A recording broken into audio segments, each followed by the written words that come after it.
I did it. I'm here recording the review for this week's episode of Cardfight Vanguard. Granted, it's 11:34 at night at the time of this recording. The episode's been out like 16 hours.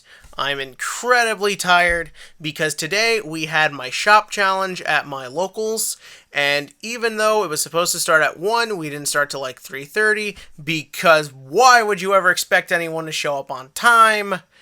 And I've got second place with Royal Paladin, which is like the worst deck in the game. So needless to say, I'm not functioning on a lot of energy right now.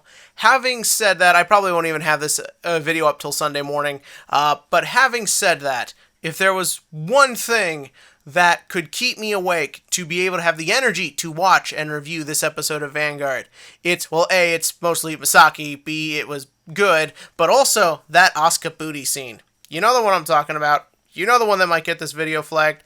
Also, Asuka was in a bikini thanks to the way that card fights are shown in this world, and that also did some very good things for my stamina.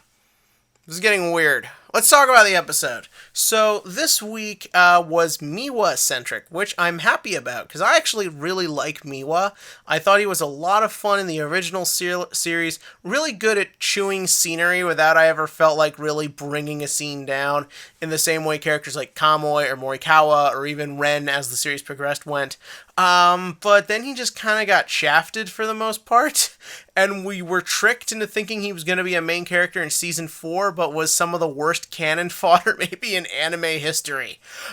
So I like that in this he gets a much more defined role, he has a much more important role, and the backstory with him and Kai is interesting, because it sort of adds a new level to it. In the original, I'm just going to cut to it. Part of the reason there's a lot of gay ships for Vanguard is because they sort of make relationships and friendships out to be very extreme and very sort of all-encompassing for a character's purpose and existence, mostly to sort of make moments feel more epic when there wouldn't have been otherwise.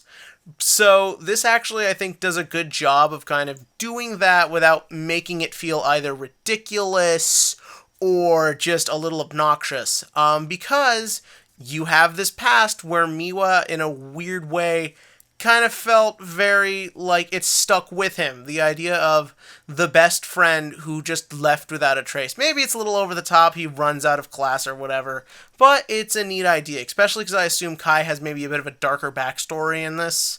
But moving on from that, so when we see like this sort of life he lived, and when Kai came back into his life and sort of the wondering what the hell happened to this guy, it has a much more sense of depth and weight to it. Like, it is more that idea of almost maybe like a guilt. Maybe a guilt that something bad happened to my best friend and I wasn't there to do about it, so I gotta make up for it now, as opposed to he's always there and he's always sad and I'm watching him. God, get a room, you two. I'd actually be fine with that if they did that. Actually be kind of interesting. Anyways, from there we also got Asuka's introduction, which I quite liked as well. Asuka is a lot of fun, especially because in this she's very much just sort of chewing scenery, also in a way that I think works. In the original, I felt like she was maybe presented a little too much like a bully at first. I don't know, I like Asuka in the original, but here I kind of like the fact that she's a bit more intense. Like, she's got a dude on a leash, and that shouldn't work. I should not be entertained by that, but I actually kind of am. It's actually really funny, because this guy, when he was shown off to be such an asshole, so seeing him kind of get put in his place with a pretty crazy sort of way of showing it, he's just become Asuka's dog. Like, Asuka's doing some serious 50 Shades of Grey shit to this guy, so that's pretty neat. And then moving on to the card fight, I really liked it.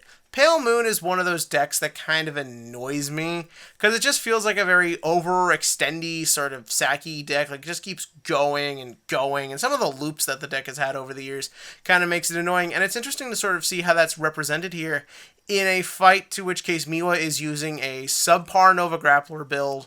Nova Grappler is already not a super great clan at the moment. I think it's probably right below Royals, like the second worst. But what made this fight kind of work is that, A, Miwa had that backstory. He isn't just the friend, so you are rooting for him. I like the fact we do get some sort of development into the plot. It's not just we'll just dump everything on you with Ren. It's we're looking for Kai because Ren is bored. Well, what does that mean? You'll find out. Again, giving us little tidbits as opposed to just a big jump, as what can happen in a lot of these sort of balancing of slice of life and also shonen-y adventure type stuff shows has.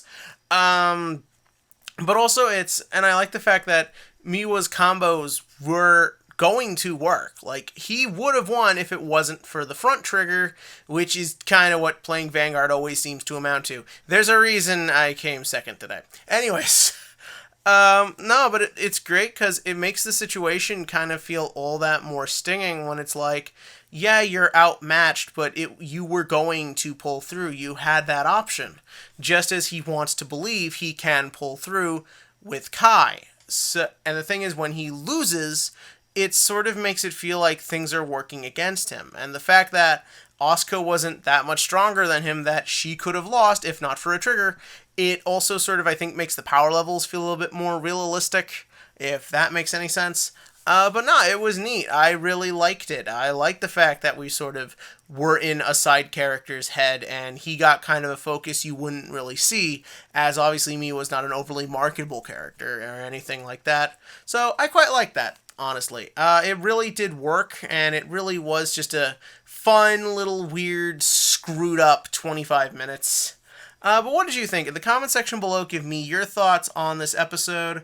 Let me know if you want me to do a deck profile of that Royal deck. Because no joke, everyone at the tournament was just staring like, a Royal deck is in top 2. How the heck did he did it? I don't know if that's a compliment or not, but let me know below. And as always, click to like, click to subscribe, and let's see what happens when my girl goes up against the Psycho Girl.